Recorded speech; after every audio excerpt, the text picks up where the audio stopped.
So wait a minute. Raw was actually good tonight. Raw was entertaining. It actually had some not so much filler moments. It actually had a purpose. Oh my god. Oh, seriousness, no. But Raw was actually pretty good tonight. I know I don't say that very often. Usually I say it's like, oh, it's okay. Or it's just bad. But, tonight's episode was actually kind of interesting. But of course, how can it be Monday Night Raw without cutting a promo to start off the show? That's right. We have the good and only Batman himself, Randy Thornton, comes out to the ring and cutting a promo talking about the match getting payback on Seth Rollins, and out comes the man that they've already made a 24 special on right now on the WWE Network. Baby girl, Roman Butter Reigns gonna make a ratings, bitch. Baby girl. And I bet they're gonna make him look stronger than ever. Anywho, so Roman Reigns comes out. The fans are going. By the way, they're in Montreal, so the crowd in Montreal is actually pretty good. Good crowd in Montreal, except for the main event. The main event, they were kind of like, anywho. So comes the New Day, and I'm thinking, oh Jesus, why? Why a New Day?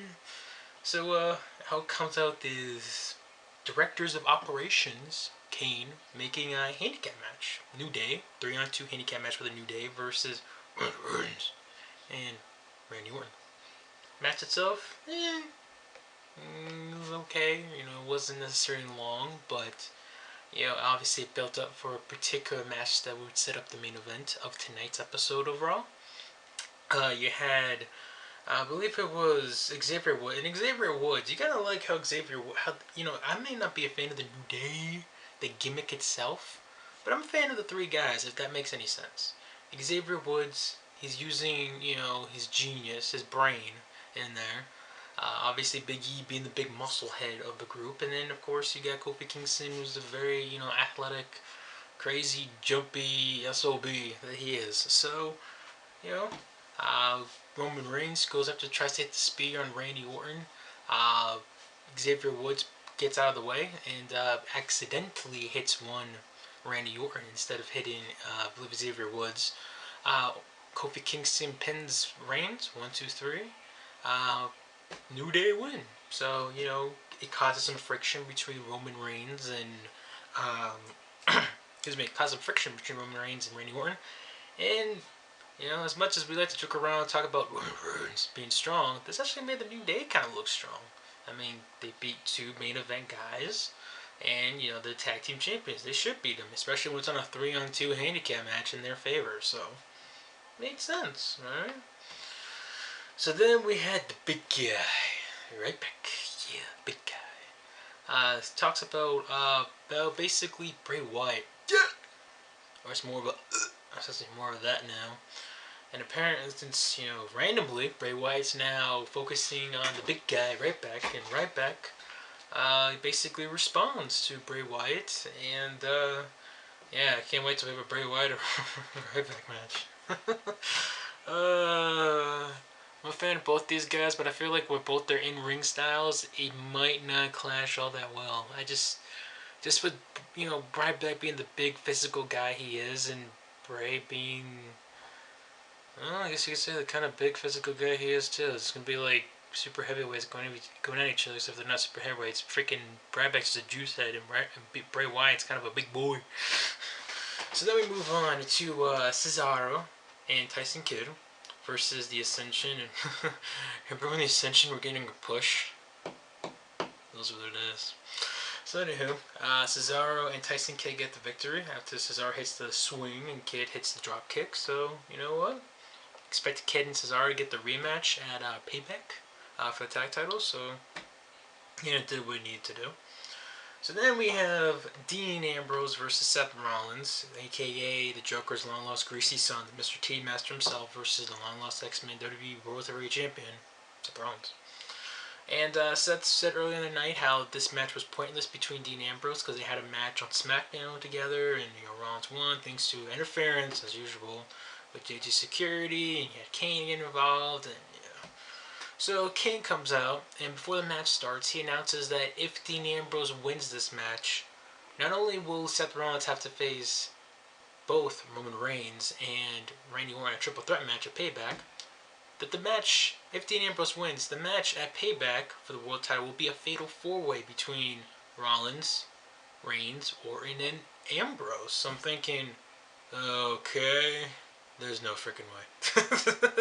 Maybe they're building a Kane and Ambrose feud. I mean, that's no WWE's booking the last, half a year with Ambrose. But anywho, so you have Ambrose versus Rollins. Good match between the two. I mean, the crowd was really into it. You had two, I guess you could say, smarky guys' favorites, and Seth Rollins and Dean Ambrose. Told a good story. It kind of reminded me of back in the fall when these two were having a feud. Oh, those were the good old days. And it was just entertaining stuff. So, as usual, JJ Security tries to get involved. Then Ambrose rolls up Rollins. 1, 2, 3. Yes, 1, 2, 3. And Dean Ambrose has been added to the Fatal 4-Way match at Payback for the world title. And so right now they're booking Ambrose to be, pretty good. Even though, let's face it, Ambrose is probably going to be AKA the fall guy, meaning that he's going to be the one that's going to get pinned at the Payback pay-per-view. But hey guys, Dean Ambrose in the main event. When was the last time we heard that? Hell in a cell. So anyways, moving on. You had a backstage segment, and Baron Saxton interviews, I don't know, and he mentions how the WWE Universe lately has, admired Lana, is cheering for Lana, and I'm thinking, oh boy, I think I know what this is going to. And then, Fandango is like, oh, yeah, fix the music, and then he runs off. Russo's like, what the hell is going on? So then we have Russo versus Fandango, and I never thought I'd see the day Lana was Fandangoing at one point during this match. And I'm thinking, okay, they're making Lana to be the 2015 version of Sable, while Ray Russo is being the Mark Merrill, basically being jealous of, Lana's success and, just being popular. The fans are loving her, and Russo's like, what about me? So, Russo gets the win, and, it's just like, oh my god.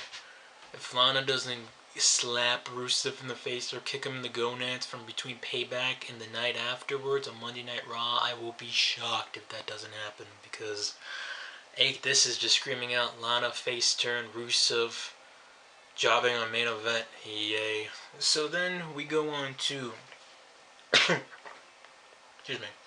You have Stardust versus R-Truth. And Stardust came out with a bag, and I'm like, what the hell? Is it going to be like Houdini or something? And apparently the bag was full of fake spiders, of course, but we all know R-Truth's is arachnophobia. Very popular for that. And Stardust rolls him up for the win, and then R-Truth runs away as fast as he can due to the fake spiders. Moving on. So we go on. I can't move on from that. So then we come on to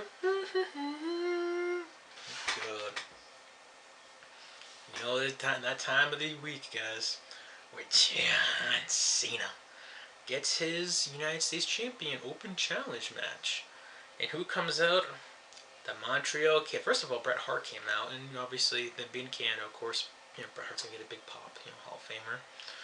And he announces that someone has accepted the Open Challenge, and out comes Montreal's own El Generico, aka Sami Zayn. That's right. Sami Zayn, made his WWE debut on the main roster here, made his Raw debut. And actually, he didn't even make his Raw debut because he was in that match. Was it? Yeah, because it was Zayn and Neville versus Kid and Brazen in that match. Anyway, so he's on freaking Monday Raw. Okay, let's not be freaking dissect this to the nearest degree. Okay. And obviously the crowd eats it up. They go crazy. You get a little NXT chant. So then we have Sami Zayn versus John Cena. You can probably guess who won this match. It's Sami Zayn. He's still feuding with Kevin Owens down in NXT for the NXT Championship. I guess you could say he's debuting, and it's John Cena for the United States Championship match. When we all know Cena's facing Rusev in that unforgettable, amazing I Quit match that we all look forward to at Payback in less than 2 weeks. Anyways, so match. Let's just say I don't look forward to any Sami Zayn and John Cena match in the near future. I mean, we all know how talented Zayn is. Cena, every once in a while, could put up at least a somewhat decent match. Here was just, these guys just don't know how freaking chemistry, And this is a perfect example, I think, when you have two guys who, they could be at least decent in the ring, but they don't have the chemistry. The freaking match just falls flat. So, anyways, it's Super Cena mode. To adjustment, Cena wins. Yeah, pretty much it. Anyways, so basically Cena picks up Sami Zayn after the match and kind of raises his arm, basically trying to suck up to the crowd, because obviously again the hometown boy, Montreal Canadia's own Sami Zayn. So, and guys, we all know what happens when young upcoming talent does. What happens to them when they face John Cena. Go ask Rusev that. So anyways, hell, ask freaking half the roster that. So the Bella Twins walk by backstage and a New Day, they're celebrating, and they just look at them like, what the hell's your problem? I was thinking the same thing. So, we had Big T Wonder Woman Bella, Wonder Woman herself, Divas Champion, versus Naomi, the black big booty bitch, non-title match. And match doesn't really happen. Why? Because we have the return of Tamina Snuka. Oh my god. So basically now you're gonna make Naomi freaking AJ 2.0.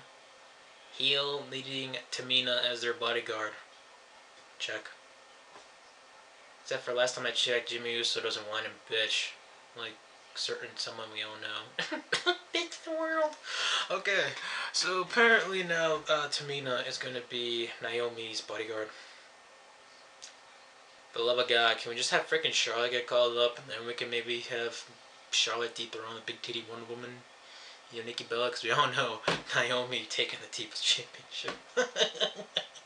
Nice joke. Okay, moving on. And again, before anyone bashes me and says, dude, you just hate Naomi or you're a racist. First of all, I'm not a racist, alright? I'm mixed minority, alright? I shouldn't be racist. Second of all, Naomi's a good talent. It's just this whole I'm amazing theme and freaking generic heel gimmick. It's just... and she's talented in the ring, too. It's just... Get this girl some mic skills and... something that's not too generic. Anyways, so we have Sheamus fella, long lost fella of the Pirates of the Caribbean, along with Bad News King Barrett versus Dolph Ziggler and Neville. Probably expect pretty good tag team matchup between these two. Barrett hits the bullhammer on Adrian Neville after Neville has a springboard, which is pretty sick to see actually. 1, 2, 3, Barrett and Sheamus get the victory, so obviously the feud between Barrett and Neville continues, along with Ziggler and Sheamus, and here I am still going, my god, as much as I'm a fan of Daniel Bryan, can you just freaking drop the IC title now so that freaking, I don't know, maybe get a fatal 4-way for the IC title, Sheamus, Barrett, Dolph, Neville, that'd be a good freaking match, just saying. Anywho, so then you have versus Randall Keith Orton. For the main event. Gotta plug in that 24 special with Roman Reigns. You couldn't pay me $1 million and go on a date with Kate Upton in order for me to make me watch that shit. Anyways, so next, by the way, before anyone says, dude, you must really hate Roman Reigns. I don't hate Roman Reigns. First of all, the word hate is very strong. Alright? Like Roman Reigns. Okay, I'm done with that joke. It's a strong word, kind of like love. It's a strong word. I dislike Roman Reigns' character. Alright, and granted, my dislike for him has gone down a tad bit because WWE released for about right after WrestleMania to Extreme Rules, they actually shoved the whole with Roman Reigns down a bit. Now it's like they're getting ready to with this freaking Roman Reigns special. and him being the main event at Payback, even though Orton and Ambrose are. I'll get to that in a second. So he had the match between Reigns and Orton. They brawl up for a bit. Kane comes out and says that JJ Security are going to be the timekeeper and kissing the ring announcer, and that the Ron's going to be a he really made this confusing. So, anyways, the match happens. Okay matchup. I mean, not much is really. I think, to be fair, I mean, to compare this to the match that Reigns and Orton had at SummerSlam last year, you can tell Reigns is a bit, keyword, bit less greener in the match compared to the match last year at SummerSlam. I'm sure a lot of it has to do with him being in singles competition a lot more. So the match is, it's alright. Rollins comes in there, they get ready to attack Orton and Reigns. Rollins gets hits outside. Again, I'm sick and tired of how WWE's booking with heel world champions. Gotta make them look like the pussiest world champions of all time. Orton hits the RKO on... Was it Orton hit the RKO? Orton hit the RKO on Reigns, which would be beautiful. And then Dean Ambrose comes out and hits the Dirty Deeds DDT 2-1 Randall Keith Orton. And believe it or not, for the first time in God knows forever, since at least October of last year, Dean Ambrose closes out Monday Night Raw. Dean Ambrose, folks. The man who couldn't win a goddamn pay-per-view match until like a couple weeks ago. Dean Ambrose. Hell, like a week and a half ago, he couldn't win a match on pay-per-view. Until now. Wow. Can't wait till WWE screws this up next week. No, I'm seriously. Not joking. But seriously, though. Pretty good. Monday Night Raw. Not too bad. Had quite a few spots. Of course, you have your occasional filler, because God forbid, this show's motherfucking 3 hours long. But, anywho, for what it was, entertaining stuff. You can see where they're going to the Payback pay-per-view, possibly even further in the Payback. For example, the whole Lana Rusev thing. I mean, you're just waiting for Lana to, turn on Rusev, or just Rusev, just translation, subtitles, for the love of God. I'm done with you, or something like that. But, you kind of get the hints of where they're going, and possibly in the future, so... not some bad stuff by WWE tonight. That's something I usually don't say. Before anyone says, dude, you're a WWE sheep. If you think I'm a WWE sheep, first of all, look at my freaking videos on my channel and try to see how many times I said that going, ugh. Because, trust me, I've lost count. I mean, for me lately, it's just been NXT and Lucha Underground. And Lucha Underground is having their season finale, a.k.a. we gotta film more episodes down the road, and we probably won't be back till like June. June's like next month, right? Or July, whatever. Anyways, hope you guys enjoyed my episode of my Raw review. My own Twitter, down below in the description box in case you don't follow it. Follow me here, of course. Subscribe if you have not. And I'll catch you later. Peace.